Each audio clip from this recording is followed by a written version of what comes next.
And with the functional man. So my most recent post was about resilience, which I just defined as coping with in a healthy way the adversities of life so that we can grow from them and become a more adapted and functional human being. And the six competencies of resilience, which are the self-awareness, the self-regulation, the optimism, mental agility, connection, and strengths. I define it just basically as in engaging in the world in a healthy way that allows you to grow from adverse circumstances. And then I suggested that the best way to start resilience is by developing a breathing practice. Where that's going to lead is to mindfulness. The reason why I think a breathing practice is so valuable for it is because it gives us experiential learning. So as opposed to theoretically or intellectual learning, we really feel the impact of this new skill.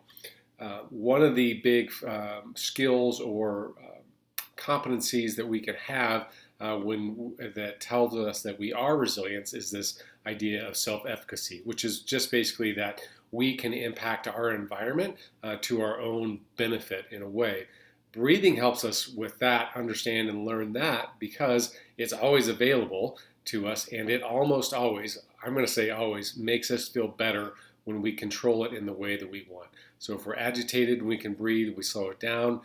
If our focus is distracted, we can control our breathing. We can even breathe in a way that's rapid and more shallow to bring us more energy. You don't have to look too much further than just any athletic competition in a high pressure environment, and you'll see professionals utilizing breathing to control their mindset. So, what if you're just not really interested in resilience, or you feel like you have enough of it? Well, the good news is these practices, I'm joking, are used to increase your performance in basically any realm. So this is coming out of the study of positive psychology, Martin Seligman, Barbara Fredrickson, many others like that, which is basically what are the habits and skills and mindsets that we can do that create well-being. This is positive psychology. So what it's not is think positive thoughts and good things will happen. It are what are the thoughts that bring good things into our life. One of the big findings from this field is that mindset matters. So when we are in a positive mindset as opposed to a neutral or negative, this is called 30% more productive in any one of those metrics that we can measure. The reason being is we are in our prefrontal cortex, so we're using the most advanced part of our brain.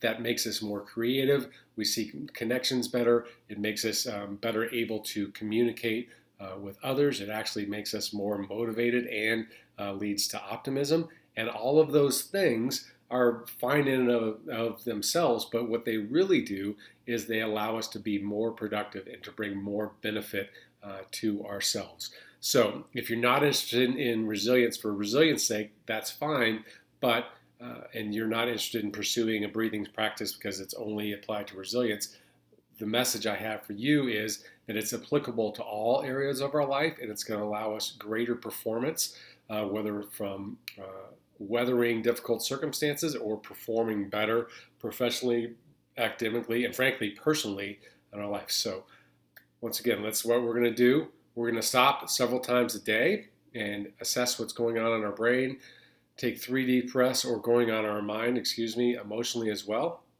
Just a self-assessment. Take 3 deep breaths and reassess. This is the avenue towards both higher performance, greater resilience, and flourishing in your life. All right, go out there and be well. I'll be back soon.